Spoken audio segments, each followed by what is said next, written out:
सरा घूमे लाया। बोड़ सरा घूमे लाया, बोड़ सरा घूमे लाया।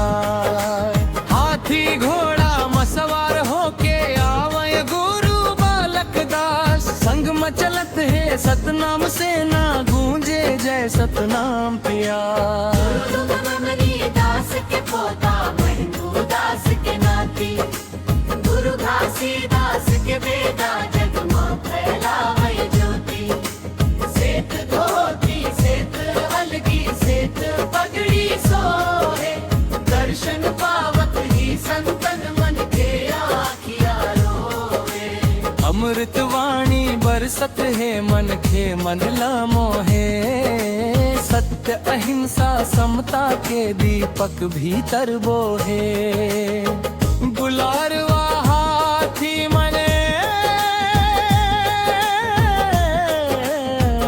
चढ़ के बोड़ सरा घूमे लाए।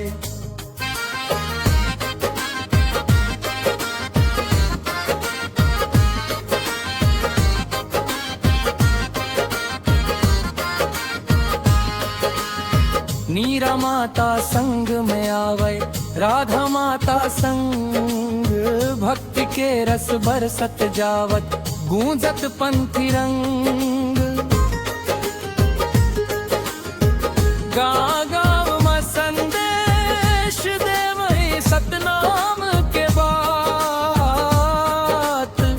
जग मानवता के ज्योति मिटावै झूठ अन्य। सतनाम सेना संग चले ध्वजा लहरावत जाए।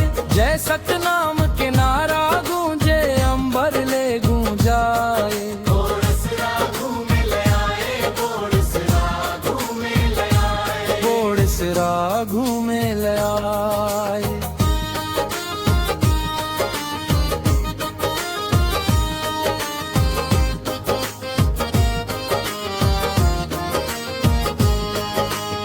गूंजे मंदार बजे ढोलक, नाचे संत समाज।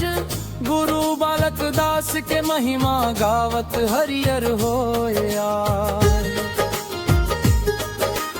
अमृत वाणी के एक एक बूंद जीवन ल सुधारे।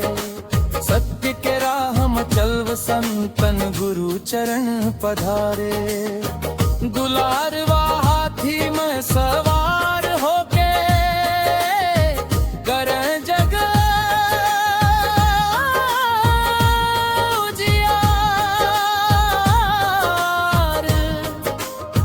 सतनाम के जोत जला के मिटावे अंधियार।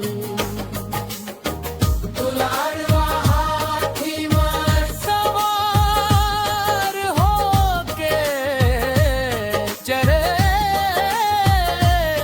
जग उजियार। दुलारवा हाथी में चढ़ के सरा घूमे लाए। जय सतनाम